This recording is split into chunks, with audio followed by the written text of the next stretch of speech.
So for chapter 6, uh, discuss in detail the four primary elements that make up the framework for ethical decision making. So those four would be ethical issue intensity, individual factors, organizational factors, and opportunity. So, ethical issue intensity. One of the things that goes with this is your ethical awareness.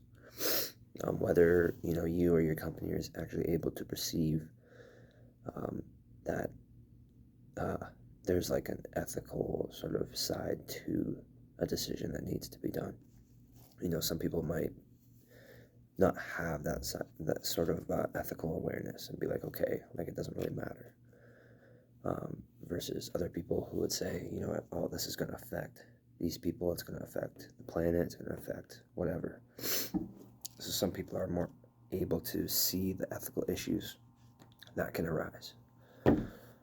Then you have the ethical issue intensity, sort of the relevance or importance of an event or decision in the eyes of the individual, group, or organization. So, sort of like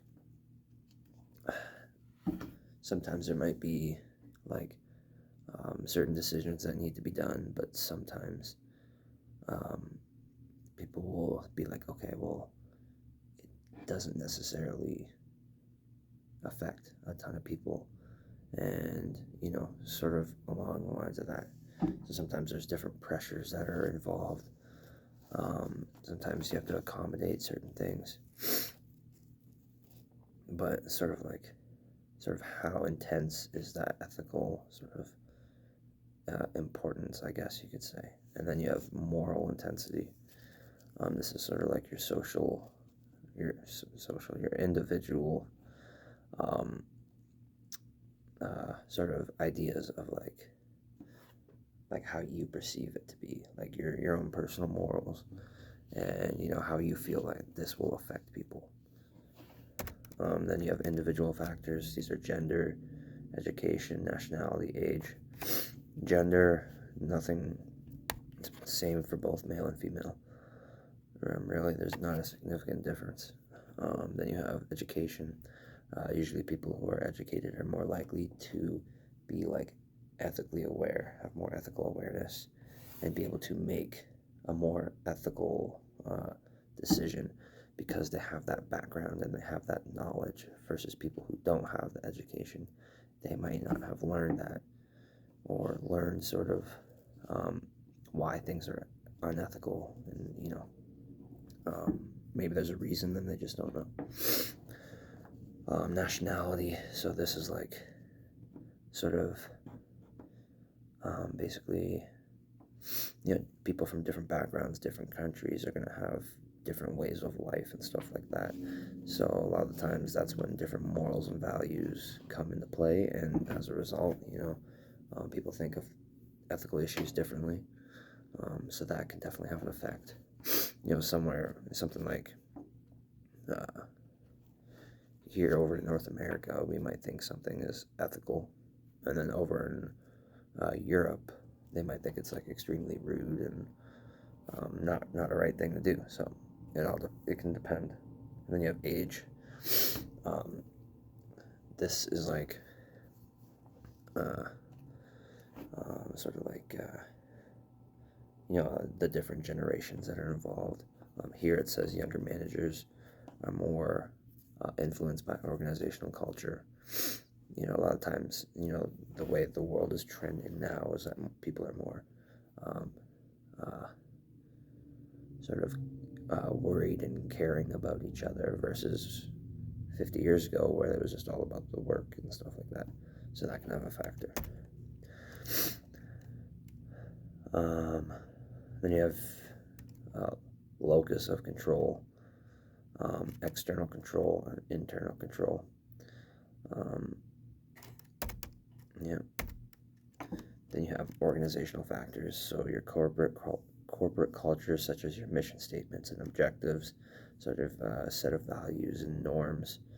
Um, how you guys solve problems within an organization. sort of how it's like collectively shared. Then you have your ethical culture, sort of your acceptance behavior, sort of what's in a company, like what things are okay, what things are not. Maybe sometimes people, corporate or an ethical culture,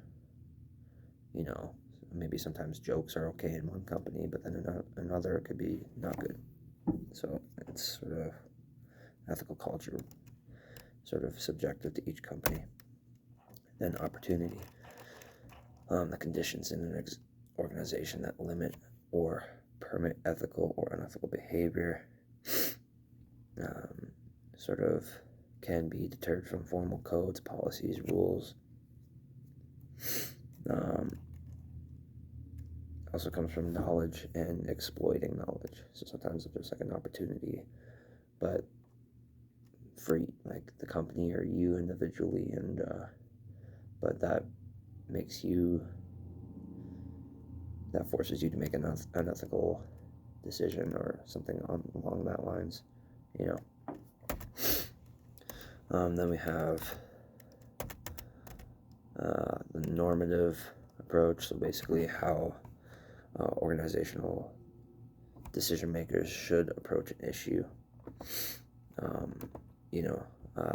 Sort of this is kind of like having a value-based like approach based off of like the assumption that people have a need to belong. Everyone's deserving of like basic things, stuff along that line, and everyone has sort of a purpose, and everyone should have the ability to experience success regardless of their situation.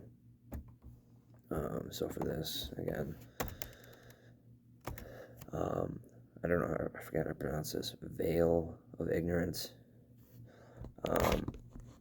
sort of like a thought experiment that examined how individuals would formulate principles if they didn't know the future position in society.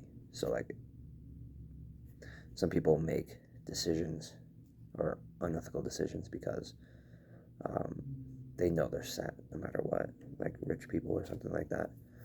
They can afford to like make those, some of them can, sort of decisions along those lines, versus other people where their future is like up in the air. So that's why you get a lot of times these big CEOs and stuff thinking they have all the power in the world because they feel like they're set. Equity principle states that each person has basic rights that are compatible to the basic liberties of others. So like everyone should get like a fair shot at everything. Like to me, I get this by like the way Canada does healthcare. It's universal. Just because you can't afford something doesn't mean you shouldn't be allowed to not get that surgery or something like that. Then you have the difference principle, sort of stating that people, the least advantaged people in the world, should get more benefit because of their situation.